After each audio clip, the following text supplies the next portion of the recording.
We're the Young Indy Chroniclers podcast, and we're producing a new feature-length documentary, George Lucas, The Lost Golden Age. George Lucas was going to do this Lawrence of Arabia scale epic on a 16mm budget. You got a chance to have the same adventure making the show as what Indy was doing. His stuff is really quite political. You didn't think I was going to run, did you? I learned that when George says he wants to ultimately change or fix something, that he was going to do it. We built a Kickstarter campaign to support the film. Late pledges are available now at Kickstarter.com.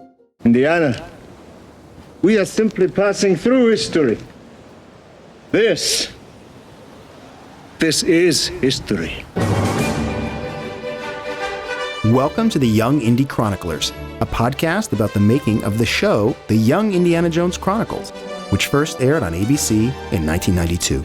Kept thinking about what was Indiana Jones like as a young man. I came up with this idea of him seeing the world through the eyes of a soldier and a secret agent.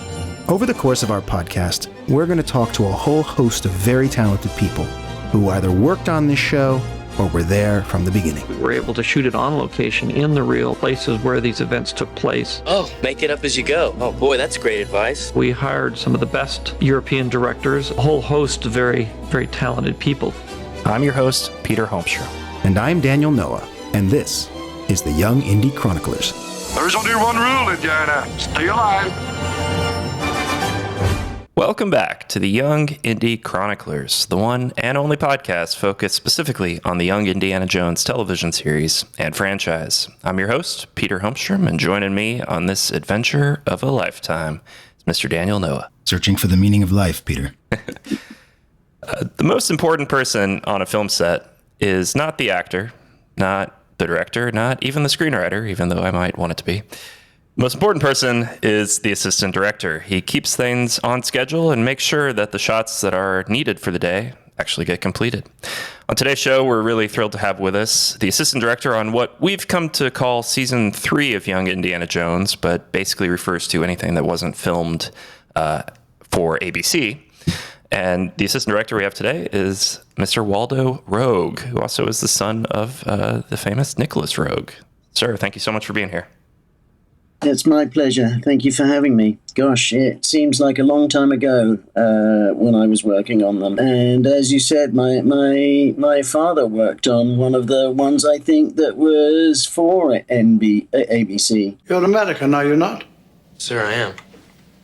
You also go by the name of Henry Jones Jr. Yes, I do. C'est quoi ce nom de Indiana Jones? And also Indiana Jones? Yes, sir.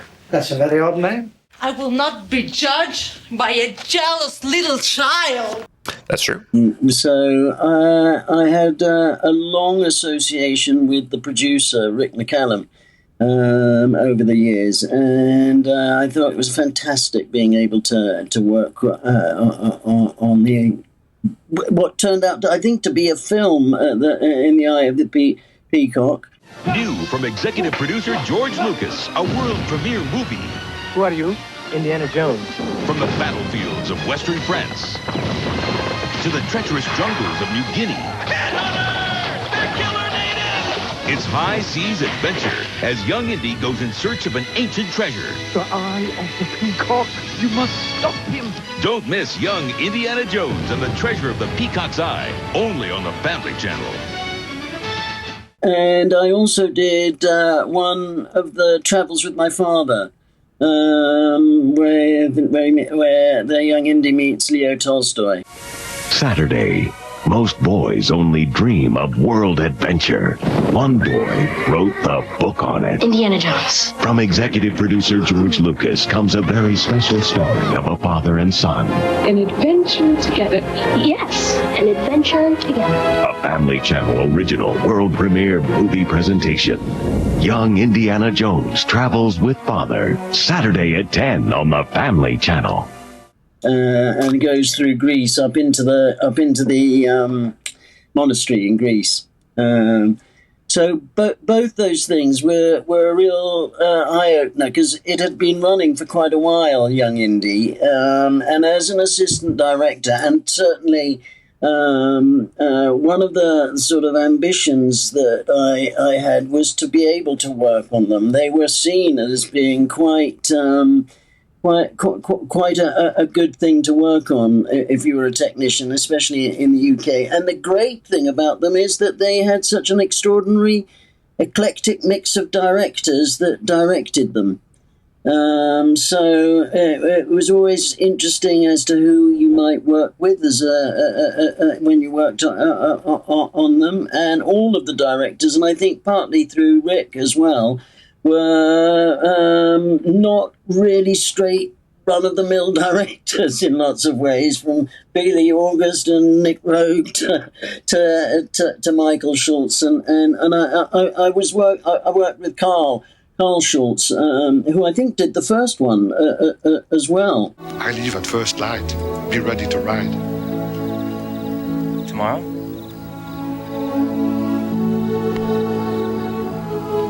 There's one thing I have to do first. If you are not there by dawn, I go without you.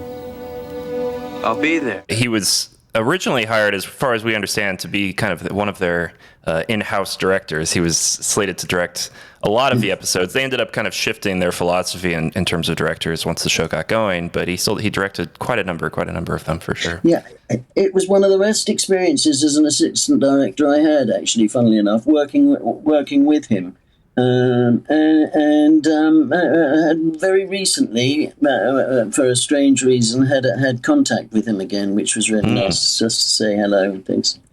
Well, we're trying to track him down, so if you have contact with him, we'd love I think he lives in Australia too. He does. He's a hard man to get a hold of. But I'd love though to take us back a little bit here and just learn a bit about yourself. How you got interested in filmmaking. I imagine.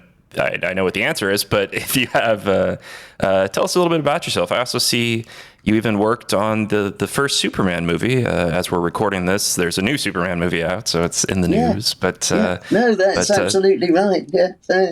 Yes. I guess I was very lucky. I in lots of ways, I was born into a film family. My mother was an actress in the 1950s in the UK. She was known as a sort of rank starlet, and was one of the sort of studio owned British stars just after the Second World War. All you've got to do is move the settee. We can't keep moving things to get somewhere. Well, you've got to till the room settles down. This part of it is settled. Mind your back, please. Oh, just a minute, please. Must only help me. Right. Hold it. Say where you want it. Keep on as you are. Can't go on forever. Hey, you know there are corks in that river? Corks?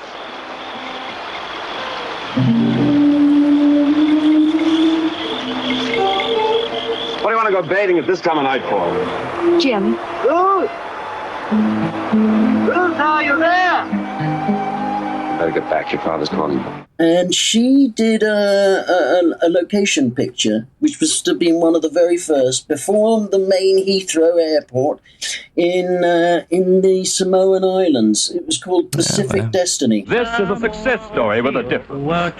The adventures of an adventurous young man who travels across the world to make good. Denham Elliott as Arthur Grimble, a colonial servant in the South Seas. With him is Susan Stephen as his newlywed wife. He suffers the pain of the tattooing code when he is adopted as Tovela's son. And not least of all, he faces the anger of a wrathful wife. Olivia, look here. I was under the impression that I was marrying a man, not a failure. So I needed my own wife turning against me.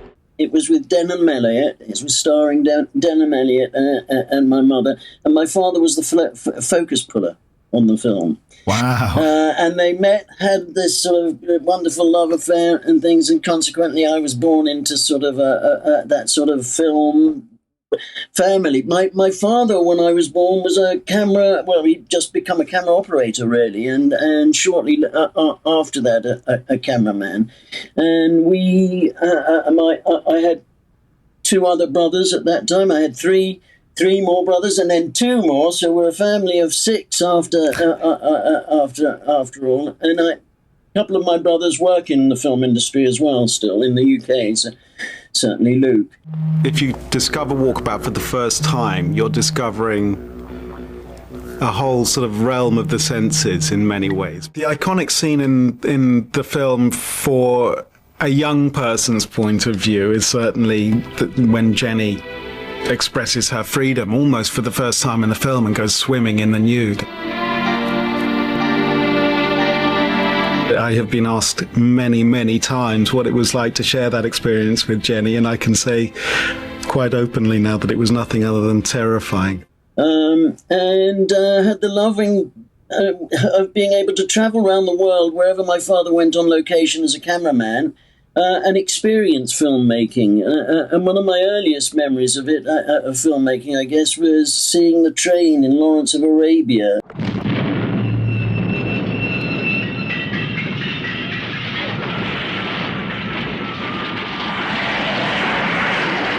Actually travelling on the train, seeing it, and watching them film the attack on the train. Never seen a man killed with a sword before. Why don't you take a picture? Wish I had. And I later went to the same place as an assistant director, making a film called A Passion in the Desert a long time later. We're not lost. No! We're not lost. We simply misplaced the French army. 40,000 men. In Wadi Araba and Jordan, and where a lot of that was filmed, and where my father really made his career as a cinematographer.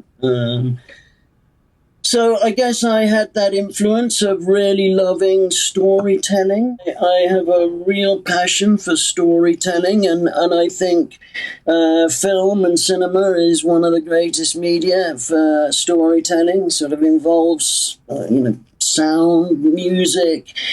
All our senses are captivated by it. It has a very special place, I think, in the storytelling pantheon.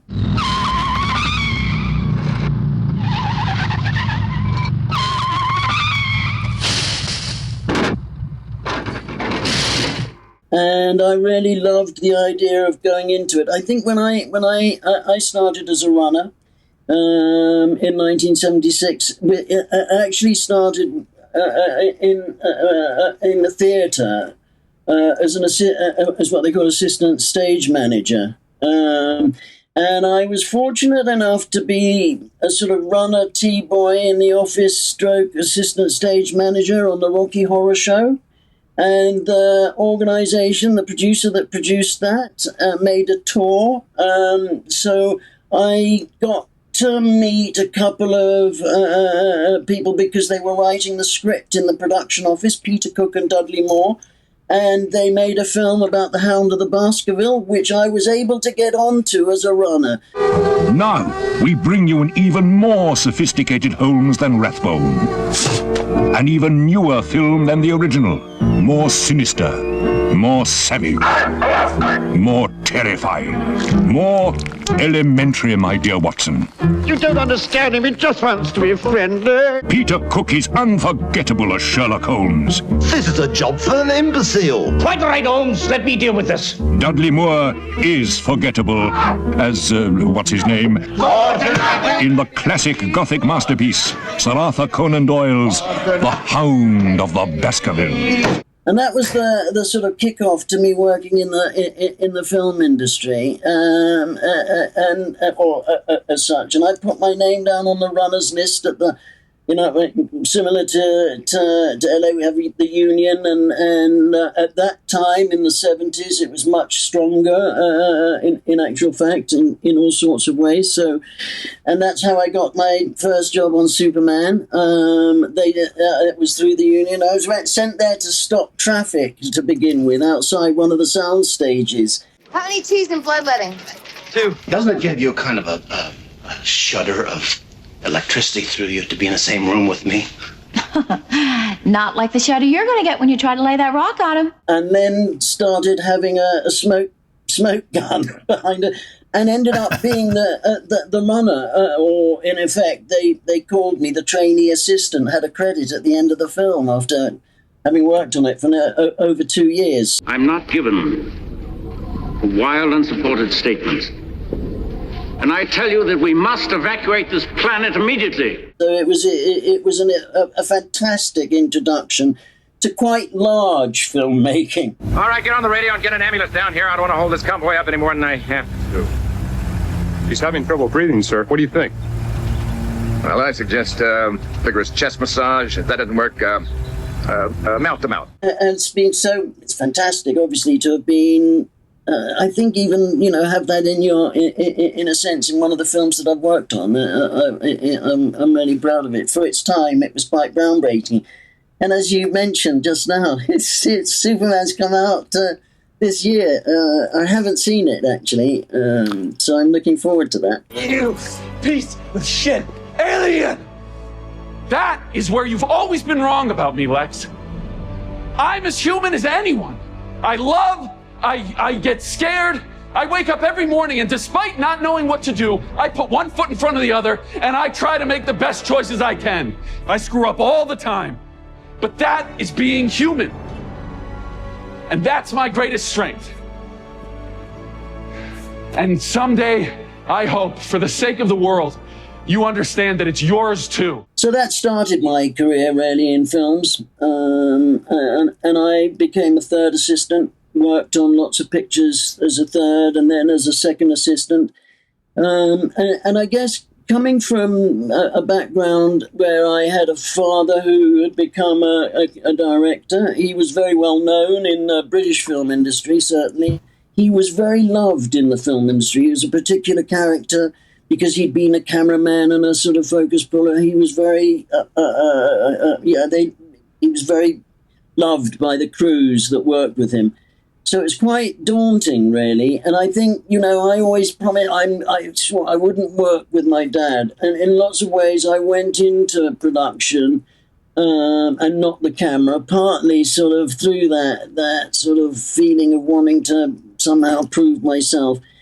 And after a period of about working in the film industry for about 10 years, I was offered to do a job because I'd done a job for Working Title, where I was working with a first assistant who got offered a job to do my father's film Castaway.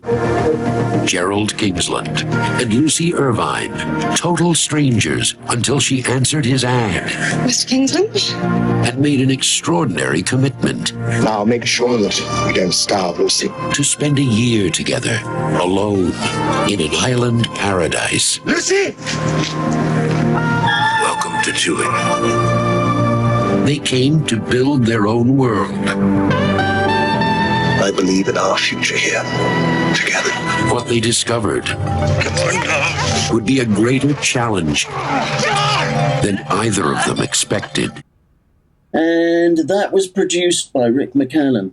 And it was I kind of thought, I'll do the job because it would be awful at the end of the day now. I had become quite well known for all sorts of reasons and quite liked, I think, in the film. I felt, I guess, confident enough to do the job. And that's where I met Rick. And I did Castaway as a second, which was fantastic. I'm so forever grateful I had the experience of working on one of my father's pictures. Lou, I know what this last year has meant to you. On touring with me but that year is going to be over soon, Lou. What are you going to do then?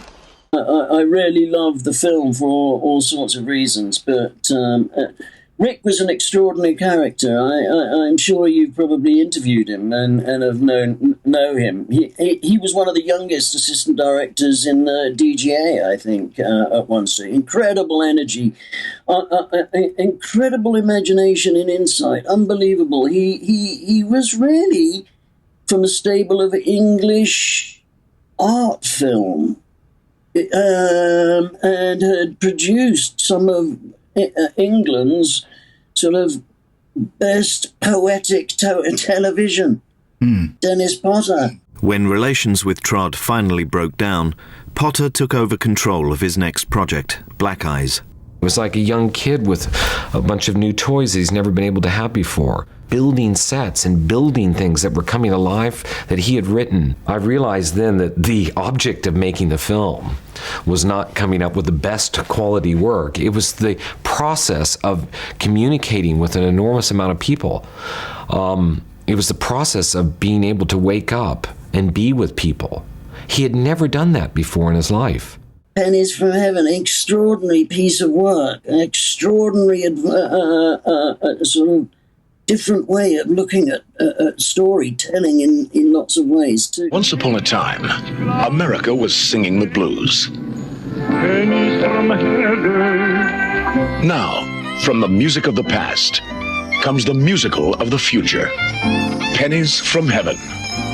Starring Steve Martin in a dazzlingly different role. So he was a really interesting cat, and I got on really well with him.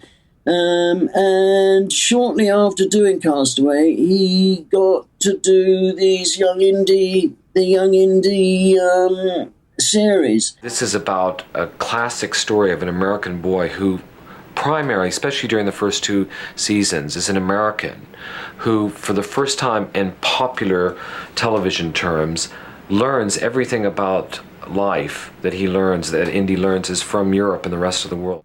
So for all sorts of reasons, working elsewhere and things like that, he sort of groomed a crew over that period of time, which was very much the same always. When I first arrived, Barendorf Studios had just fired 2,500 people at the studio because it literally changed, from a communist state to a capitalistic one in the space of a month. And the studio, there was no way that they could, pay all of these people, because it was always paid by the state. And I waited outside, and there were about maybe 10 people under 30 that I saw coming out, and I went up to almost all of them. Some spoke just a little bit of English, but I had a translator. And I said, look, we're planning to do this. Would you like to do it? And he said, well, I worked in the prop department. I said, I don't care. If you want to be in production, come and thing.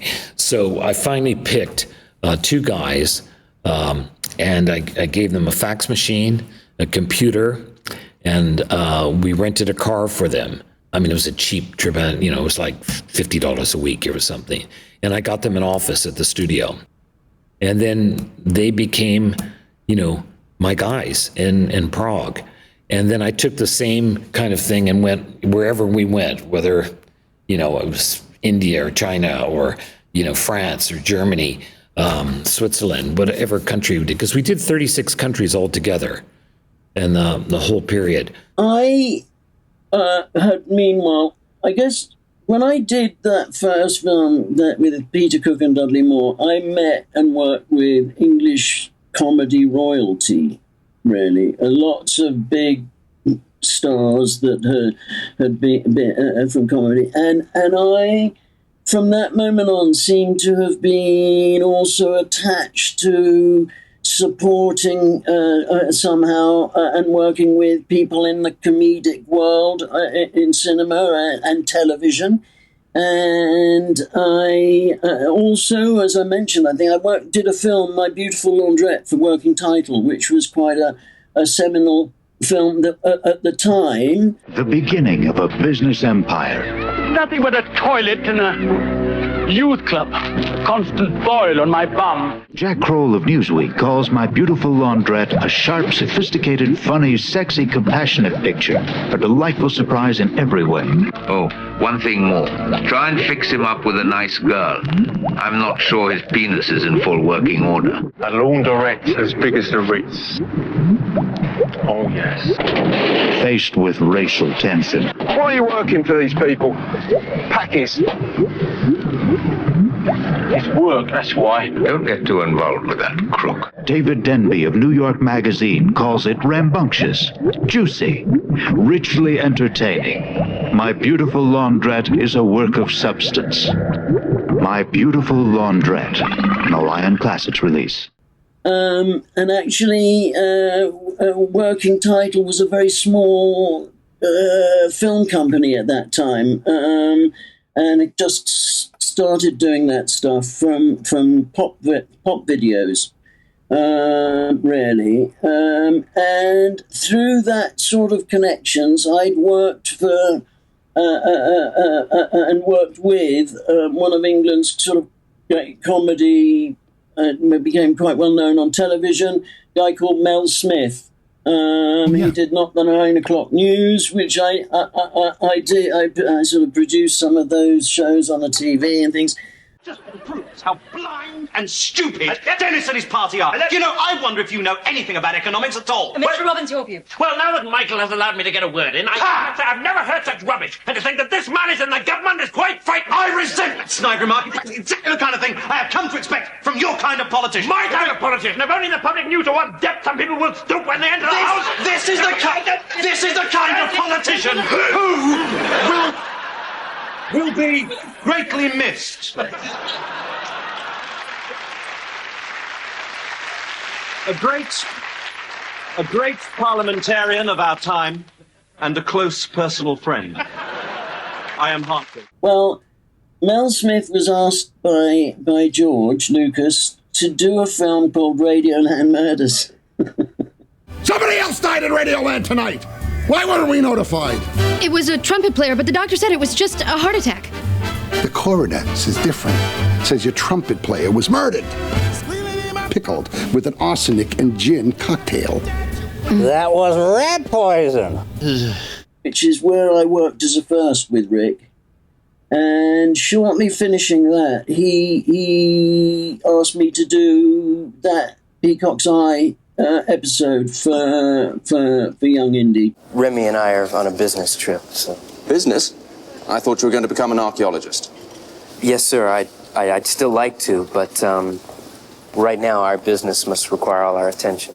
Which I did, and I then did the Travels with My Father, and I did some reshoots for the one in Hollywood as well, which was fantastic because I've always wanted to make a cowboy film, and the bit reshoots I did were them all on horses with cowboys, so it was brilliant. I got to ride and all sorts of things, so it was wonderful.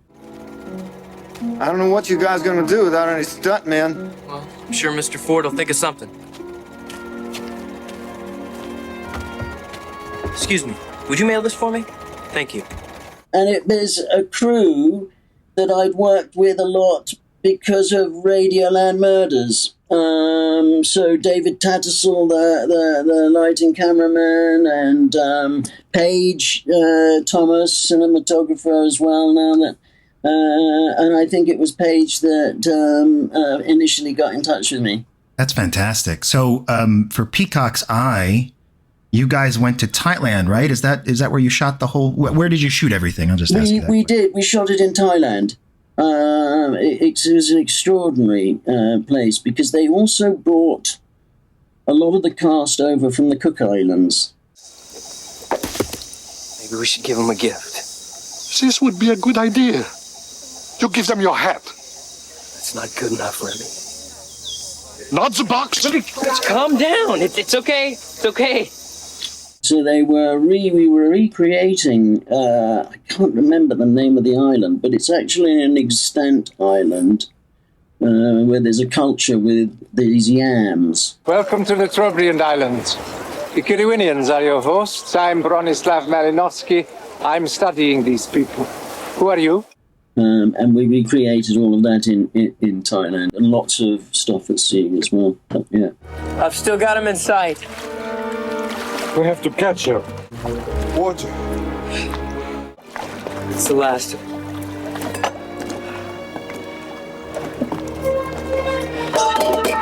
We've got to get to land soon. We have to get the diamond. And you shot that episode. There's scenes in it that take place in Egypt. Was that all shot in Thailand? Did you guys fake Egypt in Thailand? We did, yes. Yeah, it was all shot over there. Ah, you are archaeologists. We are the very best hotel for archaeologists. Yeah, we are archaeologists. Searching the past for the secrets of the present. The frieze above the tombstone. It's Alexander and his troops. The mountains are the same mountains. They are the same mountains. Wow, that's impressive. Yeah. Yeah. And that boat you guys were on. Yes. That ship.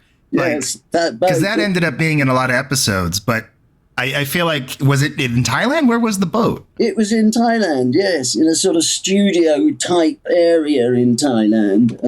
But yeah, it was in Thailand. It's got the key in the other half of the map. It's not pointing to India.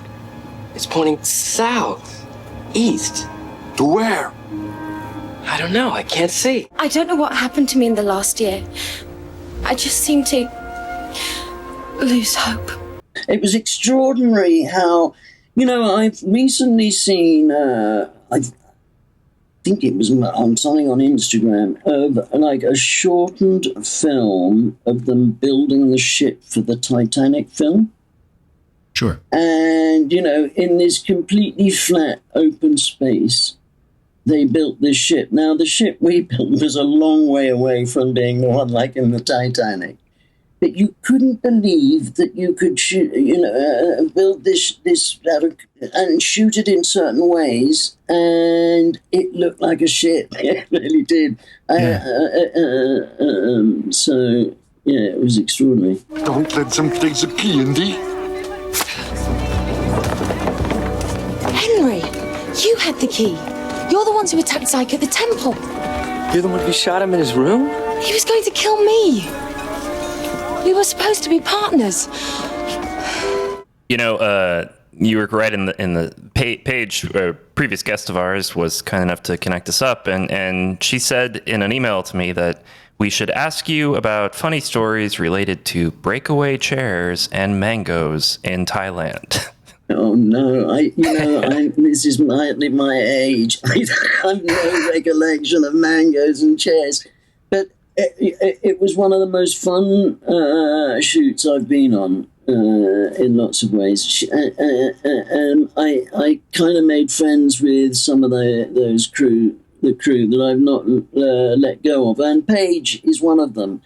And I've sort of kept a loose connection with Paige just through messages on the odd time, and my assistant that was in Thailand as well, who recently sent me a still, one of the unit stills that Keith Hampshire took of us all, by the palm-fringed beach with George. I can tell you one funny story, actually, that I think I found really seminal in George's interpretation of cinema and audience by his understanding of audience perception about what they're on.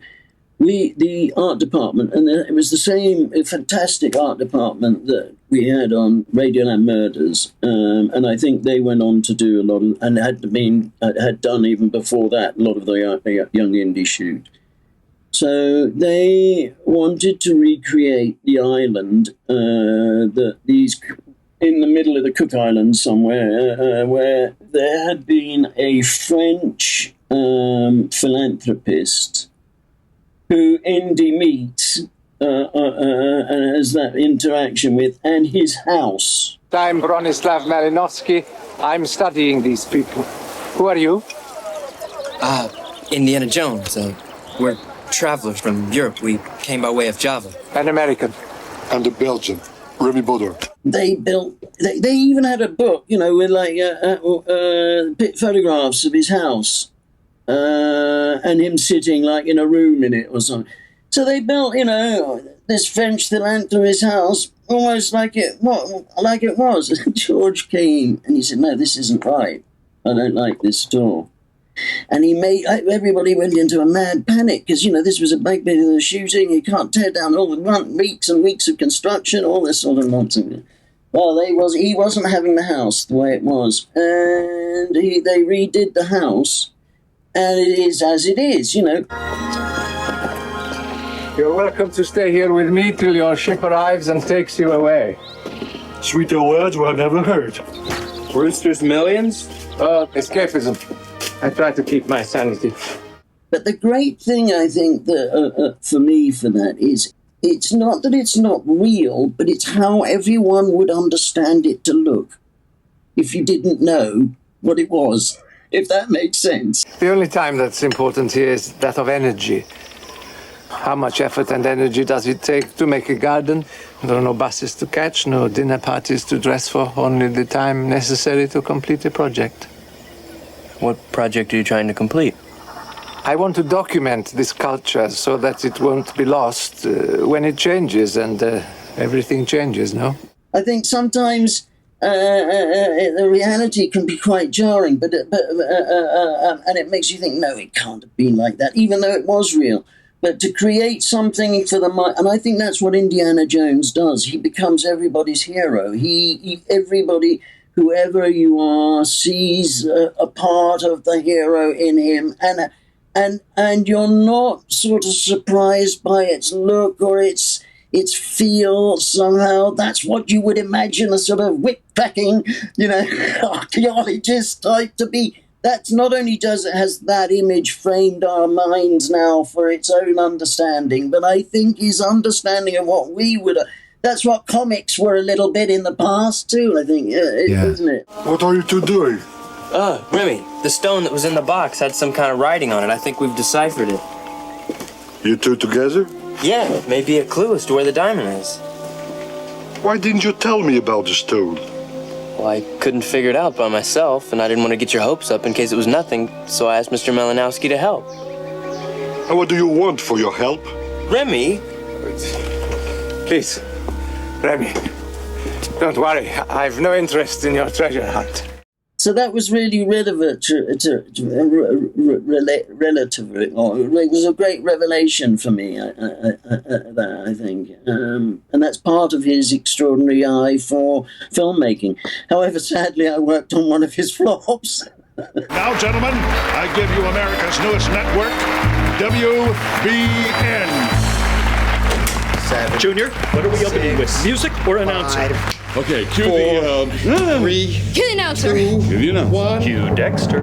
Because Radioland Murders was one of his sort of babies. I think he'd written it and treasured it, and for all sorts of reasons, it sadly wasn't to be. Yeah, that's a common comment, I think. Howard the Duck and Radioland Murders. Talk about a rotten day. Well, can't win them all, right? They're both getting. They're having long lifespans, though. They're both being continually reappraised by people. Absolutely, I remember Rick saying that what to me was they can be like wine. Sometimes they need to sit for a long time before they mature and come out and become wonderful. I was actually curious on a larger note too, like both Howard the Duck, but also Radioland Murders. Like, how were they perceived in the UK? Because I always contend both movies have a bit more of a British sense of humor. It's less punchlines as Americans know comedy to be, and it's more like situational comedy, which I think is more of a kind of a British trademark. I think you're right in that, and that might be have a large part, but it was virtually unseen in the UK. And I when we were making it, I loved it. I thought it was very good. I love those 30s films, and I thought the cast was extraordinary. Let's get back to what we're not getting paid for. This ending is strictly bonus bonus. Can't we find a fresh way out of this? He could hug him. Hug him! And a wonderful eclectic cast from Ned Beatty to... My son didn't have enough courage to commit suicide. It was murder. Maybe suicide, maybe murder. Either way, I'm missing my dinner. It was murder, and I brought you here to find the killer, and I don't want you to leave until you've done that. Do you understand me, Lieutenant? Get my people out of here as soon as possible. I've got a network to run. Yeah, it was fantastic. So it was a really nice day. So it was really sad to see it not work at all. I mean, I think George took over shooting some of it as well. But yeah, it just doesn't seem to have clicked. I like it because I'd be very biased. But I think you might be right. Mel was historically from a much more sort of sketch show background, right from his early days, even though in university. So that's how he came to exist. And I think, it's difficult to discolor that from your work. But, Brian Benben at the time was quite a successful comedic actor, had a very successful show at the time. How's that? It's not just your colorful vision of the Old West. It's your eyes. There's the darkness of the past in them. Mystery and beauty. And here on page 196, where you describe the massacre at Bent Fork Pass, you're... And had a large hand in sort of trying to write it with them too. So you'd have hoped that would have ironed some of that out, but I think you might be right, Peter. Take it easy, fellas. Just going to a typewriter helps me think. Thanks for the tan. You're the engineers. Have you tried everything? It's not here, Penny. That voice is not coming through any of our mics or any of our studios. Oh, well, I got news for you. It's being broadcast over our airwaves. Penny, what are you trying to say? You think this is my fault or Tommy's? No, I don't care whose fault it is. Good, then understand that the real problem is not where the voice is coming from. Right, it's who might die next. Going back to Young Indy, so you worked on Travels with My Father. And so did you travel to both Russia and Greece, or were you there the whole time? No, we did the Russia part in the Czech Republic. I bet you could have been a pretty good hitter, Too bad you wasted all those years writing. I couldn't agree more. And actually, I think a lot of Young Indy was shot in Barrandov Studios over there. And then there was a sort of separate little shoot that went over to Greece to pick the stuff up on the face of the in the real in those real it's frightening place, yeah. How'd they build that so far up there? Well, son, they used ladders and built big winding mechanisms to lift everything. Similar to this cage we're about to go up in. So, yeah, it was sort of two directors on it, because Mita did a large part of it, as well as Michael Schultz. Because that, if I'm not mistaken, that shoot, did it also encompass the film shoot that would have taken place in Wilmington, with Sean Patrick Flannery coming back to the States for the first time following the war? That would have been done, and that was done in Wilmington. And did that also include you, or was that a different crew? It was a slightly different crew, but there was a series of pickups that needed to be done. Some of that, and then some of the Hollywood stuff, because that's why I went to Wilmington to do that stuff for a couple of weeks. So we did a sort of mix of pickups, shots from a couple of the different things that we needed to do. Did you do? So you did the cowboy stuff in Wilmington? Yeah. Here we go. I don't know what you guys gonna do without any stuntmen. Well, I'm sure Mr. Ford will think of something. I mean, I did a few days of it. Yeah. Sure.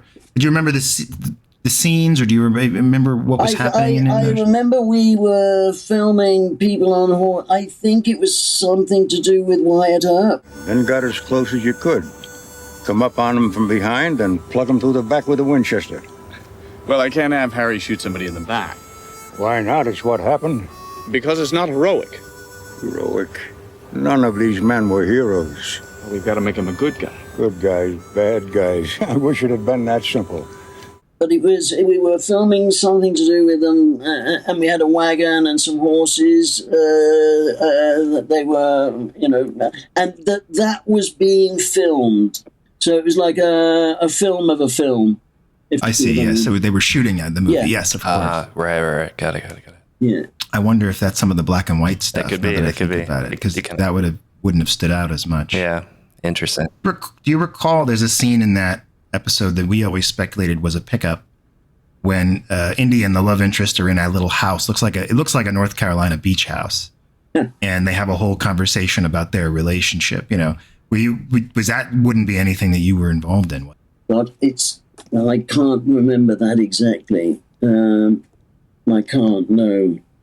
But it could have been another time too. Just because it's a reshoot. I wouldn't like to say for sure. That's I can't. Sure. I'm sorry. Yeah. What was your perception of both Sean Patrick Flannery as an actor, but also Corey Carrier as an actor too? Corey has left the industry and doesn't like to talk about these things, so we like to get the stories from people who worked with him at the time. Well, Corey was a little boy, so he was really easy to work with, really nice, not difficult. I didn't find any difficulty in any way. He was always ready, and he sort of knew his lines and things. What'd you do? Murder someone? Rob a bank? That's it. I'll bet you robbed a bank. No, they're Imperial Cossack troops. They're ruthless. The government uses them to rid themselves of certain unfortunate ethnic groups. I do feel for child actors. My brother, Luke, was a child actor for a short period. He made Walkabout when he was 7 or 8, which was one of my dad's films. It starts in a city with all the tensions of a city, with a father who then takes his children into the outback, and he wants to annihilate the family, just wants to destroy it. You don't really know why that is. What happened? He said we were to go on ahead. The daughter is obviously really concerned and doesn't want her brother, played by myself, to see the tragedy, and she leads us away from the scene. Do you know where to go? Yes, of course.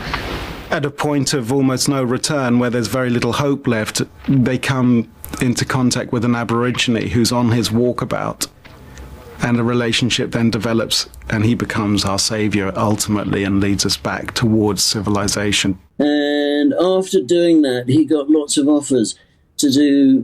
I think he was asked to do the Little Prince, John Borman film, and my father said no. He wasn't going to do any films until he could decide to do them himself. And it's very difficult. So I think, yes, it can be difficult because it's often driven by the parents as much as the child. No child of 8's desperate to do something like that, so that doesn't come into it really at that age. Yeah. So, but he was lovely, and he didn't seem to, but I also had only sort of professional time. So Plato was a fool? No, Father, Plato's the donkey. It's his donkey. Oh, I see. I did have a difficult time with Sean Patrick Flannery. He, for instance, wouldn't cut his hair. Yeah, but there's thousands of temples in India. Look in the water off the Indian coast. Could that be a dragon? Yeah, it could be. What does that mean? We have to figure it out, that's all. Whoa! Oh. So you're forced to constantly try and hide it and sweep it in a certain way. And, of course, he's just, you can't see it. It's just a nightmare for everybody else that's dealing with it, And I think he maybe was a bit sick and tired of it by the time I came to work with him, and also was frightened of being typecast into it. And I think he suffered a little bit from that, probably, but you wouldn't know that from his arrogance, and I only come to understand that more now as an old man. It was, it's interesting now as we've been doing this podcast. It was, in some ways we think of it as a short period of time, but it was for him, 5 years, 6 years, kind of being constantly on call just to go on these shoots and things, but it does feel like he came to be a little resentful over it just because it wasn't the big career boost that he had been hoping for. Well, and by that point, the show had been canceled at ABC. It was not successful, and here he is making more, and you know. Absolutely, yeah. I think that's very fair from both of you. And actually, at the end of the day, you know, we were never held up by him, or you know, he was professional enough to be there on time, and he certainly, you know, he hit his marks and things. I took a look at the passenger list, so I know what cabin they're in. Good. As soon as dinner's over, I'll get them to join me at cards. Keep them busy while you search. Cards? We've got $2 left. What are you gonna bet with? My talent, my brain. I will win from them. And as long as they are losing, they'll stay. I think, though, sometimes those feelings leaked a little bit from him. And it's difficult, and especially because actually it's a funny thing, the world, because sometimes the films that are fantastic to work on don't turn out to be the films that are fantastic to watch, because we all had the most amazing time as a shooting crew. Carl Schultz was fantastic to work for. From the point of view, he absolutely knew what he wanted, he scouted it. Rick loves that. He's so organized, he's coming out of his ears, and as an ex-assistant director, he's on that as well. So the whole shoot flowed really, really well, and all in a foreign location and things, and you know, getting people fitted and dressed and all the rest of it, making a ship, doing all that stuff. I'll tell you well, maybe it's related to breaking chairs and mangoes. Because the other hilarious story is that I don't know if I should say anyway, but. You should. It's okay. You should tell. Yeah. We cast a group of indigenous people from one of the Cook Islands. A whole group of them, and from kids upwards. I don't remember how many, but maybe like 8 or 9. And then we would pack out the rest with, you know. They'd never been off the island before. In their contract, part of what helped persuade them to come was a guarantee that they had were bought shoes.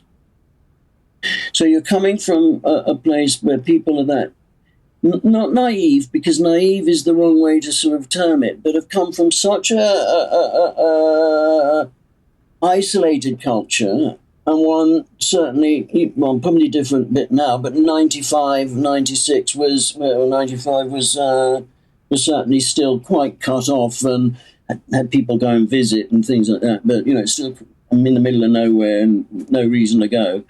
And so when they came, it was like, oh my God, this is the greatest story in the world for them. We had constant complaints from the hotel that they were in that they were, they were living a party galore.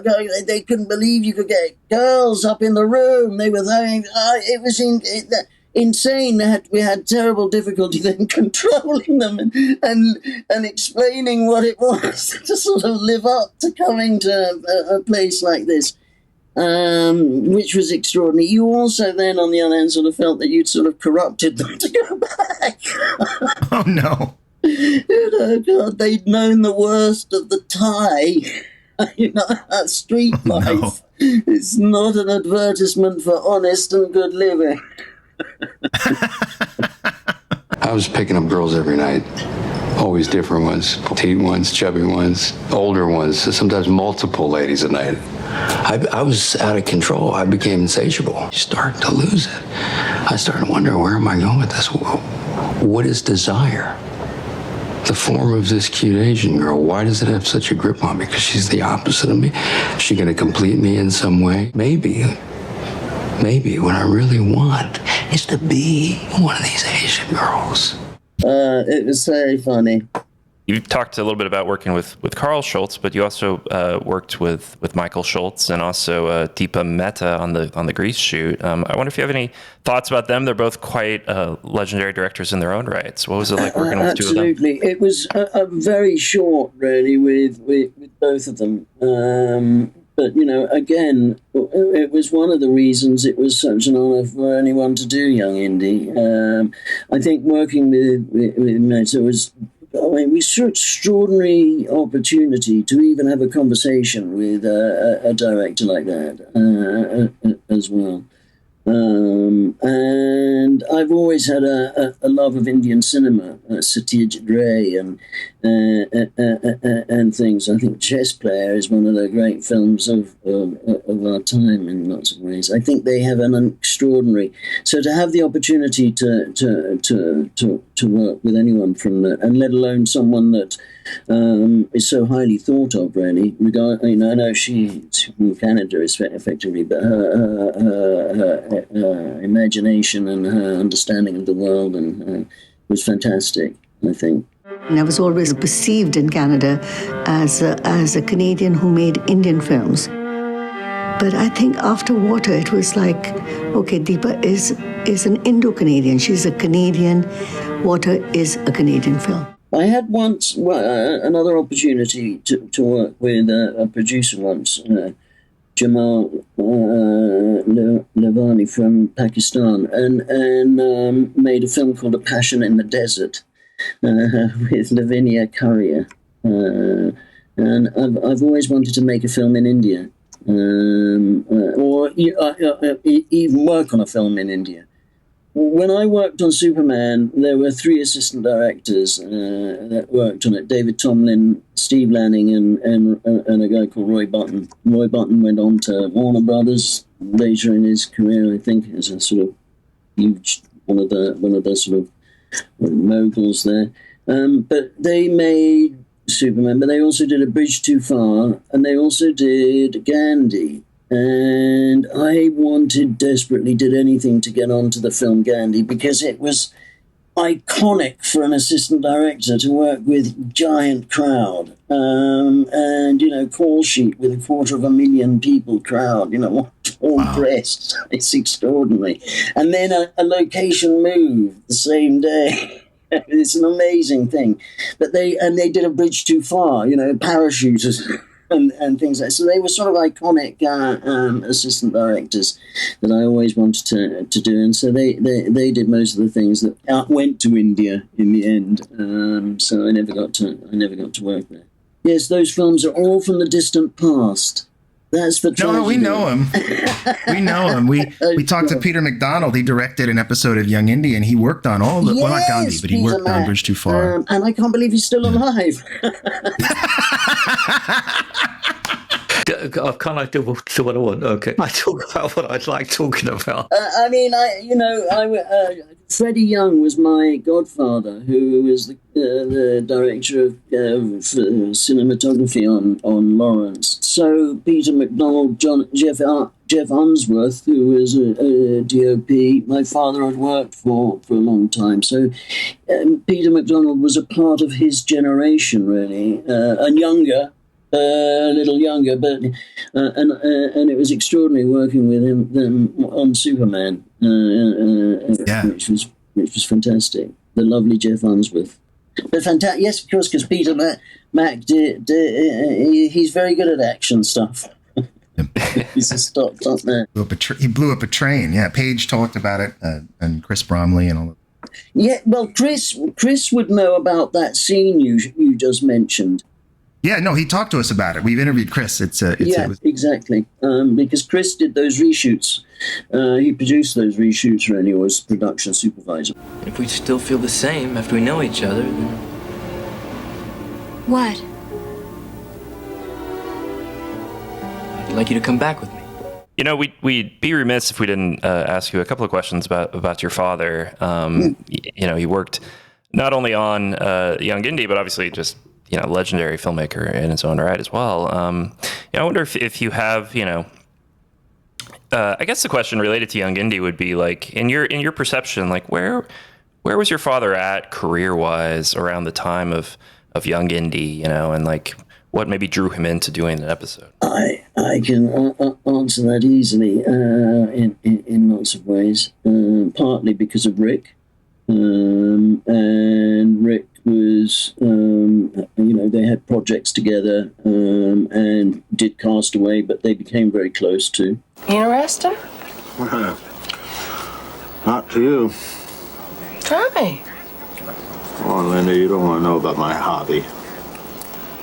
I can't care if you don't talk to me about it, can I? And my father always made commercials, adverts and things like that, both as a cameraman and then later as a director. So he loved doing different things, I think, my father. And actually, I think he loved doing the Young Indy. She is a scandalous so-called performer. She's an artistic dancer, my love. Dancer, my eye. She prances around, taking off her clothes. I hardly call that artistic. In some sophisticated circles, her art. And he thought George was extraordinary. My father is a really sort of auteur type director. And he cut the scene where Indy meets Mata Hari. The goddess Artemis stood under the archways, the moonlight shining above her. It loses a little something in the translation. And how do I know that's what he says? You could be lying to me. Why would I do that? To impress me? And he's up on the clock and he sort of waves the camera around delicately, comes in, and then sort of comes up, Mata Hari or something. And I remember my father saying, George goes, no, get rid of all of that. You just go from here to there. So I think, and I think my dad loved that to some degree. He wasn't some arrogant sort of person like that, and I think he's as proud as of all the things that he made in equal way in lots of ways, and learned and got. He was a technician and he loved the technical aspects of film, so you can't help but love the how Lucasfilm had. And one of his interesting times was because he was editing it at the ranch. Was dinner with George Lucas and the other writers that were there, and George making no bones about it that these ideas are mine. I don't care who writes them. They've come from here. and he loved the opportunity to work, I think, with one of the greats of cinema, without doubt. Till I stumbled. And I found myself sprawled in front of the master, Yogi Bujum. He seemed to be so furious that he was unable to speak. He dragged me by the hair to the holy residence, where I was sure I was going to be beaten and most likely expelled. Why didn't you run away? Well, it was my teacher, and I was very young. His power over me was very, very strong. Well? Well, what? Well, what happened? He threw me onto the floor and proceeded to take his clothes off. I was mortified. I ran away and never returned. Later I heard he quit the order and went to work making moving pictures in Singapore. Well, it's in such a fascinating pantheon too, because he worked with so many others.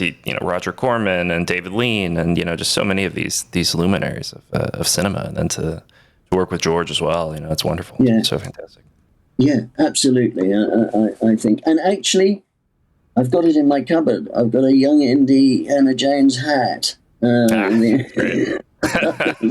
That Rick gave my dad. If it's close by, we'd love to see that. That feels very special. I don't know how many there are, but yeah, here you go. Oh wow! Look at that!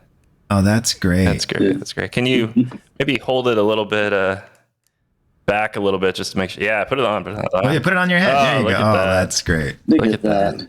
A Rick special. Indiana Jones. That's very special. Very special. Wonderful. So you'd done all this pickup work. Was there? Did you make it out to the ranch at all? Did any of your work take out that way? I didn't. Okay. I had a lovely interaction from someone, because I sort of had a bit of I stopped working in the film business in about 2001, and someone picked something up on YouTube, I think, and sent something to one of an organization that I had an affiliation to say that they'd been on the set of Radioland Murders when George, because when we started that film, George in the Ranch, he got in touch with Harvard. And they took over, I think they told me, 27 telephone lines. And it was the very start of being able to send information right across the country. And George could see what we were shooting through the camera in his ranch while we were in Wilmington. And this was state-of-the-art stuff at that time. I mean, it was extraordinary. So George, and he then flew over, and he was having a conversation with myself, I think, and Rick, and then and an actor, and the actor walked away, and he said, it won't be long till we won't need actors. But the point being that it was right at that cutting edge of time, of technology, of that explosion that George was right at the forefront of. And I think not long, months after that, you started seeing adverts with some actors that were no longer with us, advertising things, Humphrey Bogart or things like this, and AI now is talking about those same issues in lots of ways. But not that I think George thought we'd never need an actor, but it was just that he was very much a presence on that film in one way or another. Well, do you recall, as you mentioned George on Radioland, that he took over shooting at one point when you were on Young Indy? Did you remember George ever directing anything, coming in and directing a scene? No, or anything like that? but that instance about the art department was the only time I saw George on Young Indy come in and have a real influence over something directly. On nothing else, I didn't see. He never came over on Travels with My Father. I didn't see him in Prague at all. I'm sure he'd been to Prague on some of the other episodes and things, and knew where and with Rick and things. I think there was a growing trust in him anyway, because shortly after that they did all the Star Wars stuff. Obi-Wan is ready. I am ready to face the trials. I would worry about the collective wisdom of the Council if they didn't select you for this assignment. You're the best choice, by far. Sit down. Wilmington was such a hub for them. They filmed a lot of stuff there. I wonder if you could just talk about the studio, about life there on the studio, about just working there in North Carolina. I loved working in North Carolina. It was a lovely place to work in lots of ways. I will tell you another funny story about what happened to me in Wilmington, because I was shot at. Oh no! And I had 3 bullet holes put through the car because the studios were very close to the projects. And I don't know, in my hire car, I found myself wandering around where I shouldn't have done. And I think I stopped and asked someone for directions, and they wanted to take the car, and I just sort of drove off in a mad. So that was a bit of a story, and I think that was in Wilmington papers. Wow. Terrifying. Terrifying, but thank goodness, good. Apart from that, obviously, I really had a good time. I kind of fell in love with someone in Wilmington, as well for a bit and things. So I had a sort of romantic attachment to it somehow. And I really loved going back the second time. It was only for a couple of weeks, but it just, when you work on a picture like that as well, you're quite, in a sense, privileged. I had a huge beach house in Wilmington. Yeah. When my dad, I went to Malibu High School because my dad was writing a film when he was just starting that never got made in the end. But and we lived in the States for like a year on Malibu Beach. So when you work on these things, sometimes it's a little bit not like you're in the real place at all, if that makes sense. Yeah. So I had a lovely time in Wilmington, had a great, and Rick, and my time on Castaway with Rick had been, you're on an island, and we had catamarans and all sorts of things that meant that he liked playing in the nicest possible way.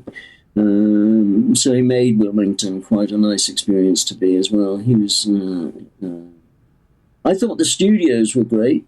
And I know my dad had worked in the studios when they were the Laurentis studios, when he made Track 29. I don't know whether to believe you or not. No. I can't take it all in. You abandoned me! I had fond memories of Wilmington and working in the studios. That's a really interesting film. We when we interviewed Rick, I prepped one of the movies I watched to prep for the interview, and Teresa Russell, Gary Oldman, Christopher Lloyd. I mean, it's such an interesting cast. Yeah. And the great look because of the Wilmington. I feel like they probably shot near the beach, like probably where you stayed. Yeah, probably. And those houses on the stilts and that whole vibe. It's a really interesting film. People haven't checked it out. It's definitely an art film, I would say. You're right. And what a film, you see, that's partly why I think that crossover between that sort of film and Young Indy, we automatically think, oh no, people that make that could never make that. They would think something people would think that's, and some people, but actually, I come back to what I started with. It's about storytelling. And it's just choosing a different way of telling a story. But I can guarantee you my dad wanted to fill seats in every cinema. No different way than George has, for instance. He didn't make films for just 5% of the people to go and look at, that somehow they're of an intellectual nature that somehow... I think, he was quite honest in his filmmaking, and then in that, yes, they were sort of art films, difficult... He sort of, with his first films, revolutionized filmmaking a little bit because he was a cinematographer. He was asked to do performance. And I think a bit like this, I don't mean to equate my father with Picasso, but, if you see a Picasso painting today, it can look like a child has painted it. But Picasso could draw so well, he could draw it looked like a photograph. Once you have mastery of your craft, you can really start to manipulate that craft in different ways. My father loved breaking sort of orthodox ways of telling stories and find new ways of bringing emotion into the moving image, if you see what I mean. And I think that that doesn't detract from him also having a great fun ride, making something in a different way, that's telling a story in a different way somehow. It's a bit like he loved making commercials. It couldn't be more an antithesis to art films. One of my favorite films is Mask of the Red Death, which he shot. He was the director of photography on, and I just adore his use of color, his use to evoke emotion. Like, he really takes what... It's directed by Roger Corman. I mean, it wasn't meant to be great cinema, but I think his work in particular just really elevates that film from what could have just been another B movie, essentially. I mean, it starred Vincent Price, like it wasn't a B movie, but it definitely was like a traditional, I guess, Vincent Price movie, and really elevates it to like great cinema. Yeah, you're absolutely right, Peter. I think, and I think The Mask of the Red Death think really epitomizes some of my father's most biggest ability at splash of color. Eureka as well. He used Tony Richmond and Harvey Harrison for other pictures, but Eureka is that sort of bold, quite clean. And Freddie Young really is, my dad did the second unit for Lawrence, which is why I sort of saw the train, and he did some of the main vista of the great Omar Sharif coming down into picture. And Freddie got an Oscar for that movie. Now, David Lean then asked my dad to be the director of photography for Dr. Zhivago. And my dad did about a third of it. They fell out, and he was fired or left. But I remember being in Spain, seeing the whole big ice street of Moscow. I shot all the stuff on the train my dad shot. We used to have a still of what's his name, the German actor on the bunk, leaning over when he rattles his chains. It's... Yeah, it's fantastic. And, of course, Freddie Young took over, and he got an Oscar for that. So my dad had been Freddie Young's clapper boy as well. So he was just a sort of assistant. So it's sort of so I think, my dad, he was very talented in lots of ways, but he didn't really shout about it. I think he's quite a humble man, so he was quite a great cinematographer, certainly. That's great. Well, you've been very generous with your time. Don't want to take up too much more of it, but just curious, if you had any other stories from your time on Young Indy that you can recall and want to share to our listeners. Gosh, I'm 70 now, and it's such a long time ago, Peter. But I understand. I think I've not done too badly. It's been wonderful. It's been wonderful. Do you recall, was there ever talk of you doing other work for Lucasfilm, or had you moved on just pretty much onto other projects? No, I came to a very difficult time in my life around 2000, 2001. And the last time I really worked was on a BBC Arts thing that my dad shot over a week. It's never really seen the light of day, but it was for BBC Arts with Claudia Schiffer. There's so much going on now. You can't expect me to remember everything. Of course I love you. I don't miss anything about before. Nothing wrong with that. For one reason or another, I didn't go back into working in it, but I had my own sort of mental health struggles and things, and I ended up working in the NHS, which is our national health system, trying to reform and change the way that mental health services are run in this country. So I still do a little bit of consultancy internationally more now around that. So for something very different. And now being retired, in fact, from the NHS and just doing 4 days a month doing a consultancy, I've learned watch. I love watches, clocks. I think, it's funny that my father, the shot with Mata Hari started on a clock. My father was fascinated in time and found movies and time, there's something intimately related. You can run the moviola backwards. It's something about that. But I have this passion about the science, philosophy of time, what that means, all those. And so I'm also learning watchmaking and clockmaking. Wow. So that's become and the story of time is endless.